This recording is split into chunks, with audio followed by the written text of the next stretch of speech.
अस्सलाम वालेकुम दोस्तों, आज हम एक ऐसे टॉपिक पे बात करने जा रहे हैं जो पाकिस्तान के डिजिटल मीडिया, क्रिकेट और सोशल मीडिया को हिला के रख चुका है। ये कहानी है डकी बाई के अरेस्ट की, ग्लैम्बलिंग और बाइनरी ट्रेडिंग एप्स की प्रमोशन की और डबल स्टैंडर्ड की, जो हम सबके सामने है। आज मैं आपको स्टेप बाय स्टेप सब कुछ समझाता हूँ।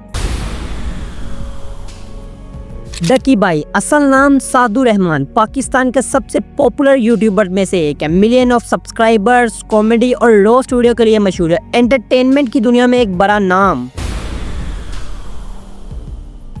17 अगस्त 2025 को लाहौर के इलामा इकबाल इंटरनेशनल एयरपोर्ट डकी बाई अपनी फ्लाइट के लिए गए, लेकिन इमिग्रेशन के सिस्टम ने उनका नाम PNIL लिस्ट में फ्लैश कर दिया। PNIL लिस्ट बेसिकली वो लिस्ट है जहां उन लोगों के नाम होते हैं जिन्हें ट्रैवल से रोका जाता है। उस मोमेंट पर उन्हें NCCIA ऑफिशियल ने अरेस्ट कर लिया।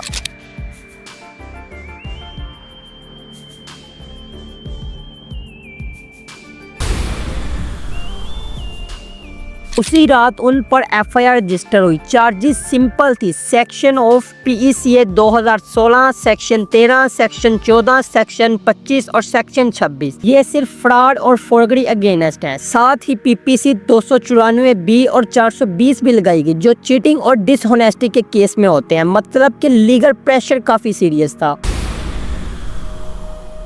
इन्वेस्टिगेशन पहले ही चल रही थी। 13 जून से रिलायबल सोर्सेज ने अथॉरिटीज को बताया कि इन्फ्लुएंसर्स इलीगल बेटिंग एप्स को प्रमोट कर रहे हैं। तभी NCCI ने मॉनिटरिंग स्टार्ट कर दी। डकी बाई के केस में 27 वीडियोस के लिंक कलेक्ट किए। बहुत सी वीडियो अभी डिलीट भी कर दी गई हैं।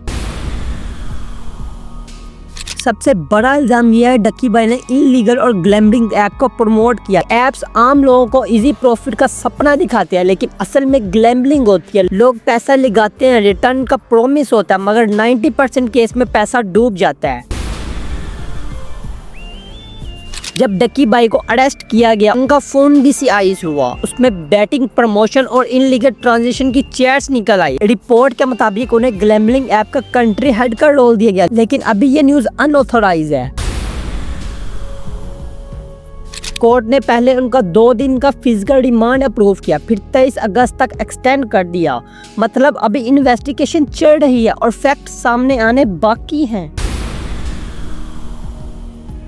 इस केस में उनकी वाइफ अरूप जुतोई भी इन्वॉल्व। कोर्ट में उन्हें प्री अरेस्ट बेल दी, जिसमें रिलीफ मिला। NCCI ने उनका फोन भी एग्जाम किया। मतलब केस सिर्फ डकी बाई तक लिमिटेड नहीं, उनके सर्कल तक फैल चुका है।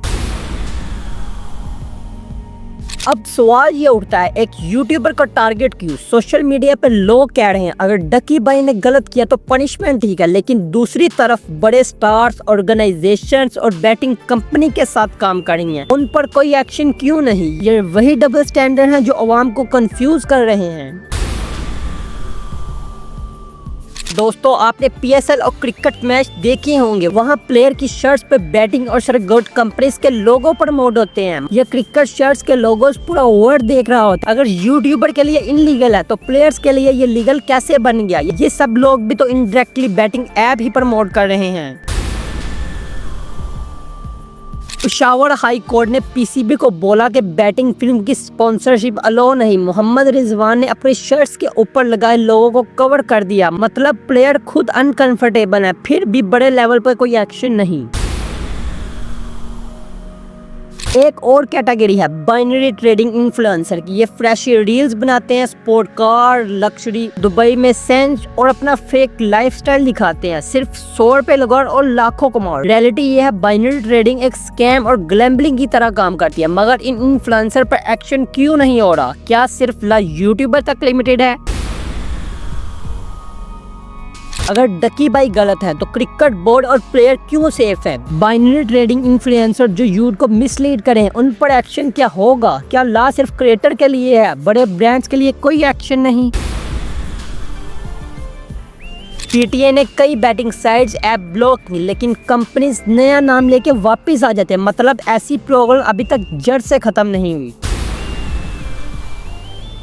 हर दिन लोग अपनी मेहनत की कमाई इन ऐप्स में लगा देते हैं। किसी ने 5,000 लगाया, किसी ने 50,000, लेकिन एंड रिजल्ट सिर्फ लॉस ही होता है। घरों में फाइट्स होती हैं, लोग डिप्रेशन का शिकार होते हैं। ये प्रमोशन डायरेक्टली पब्लिक के फ्यूचर से खेल रही है। ये केयर सिर्फ एक यूट्यूबर का नहीं, ये पूरे सोसाइटी का है। जब तक इक्वल अकाउंटेबिलिटी नहीं होगी, सिस्टम कभी भी फेयर नहीं होगा। चाहे वो यूट्यूबर हो, क्रिकेटर हो या ट्रेडिंग इन्फ्लुएंसर हो, सब पे बराबर लॉ लगना चाहिए। तो दोस्तों, आज का मेरा सवाल आपसे ये है, क्या आपको लगता है लॉ सबके लिए बराबर होना चाहिए? क्या क्रिकेट बोर्ड और बाइनरी ट्रेडिंग प्रमोटर को भी कोर्ट में लाना चाहिए? अपनी राय कमेंट सेक्शन में दे। आज के लिए इतना ही, मिलते हैं नेक्स्ट वीडियो में। अगर आपको कोई सवाल हो तो आप कमेंट सेक्शन में पूछ सकते हैं। अल्लाह हाफिज।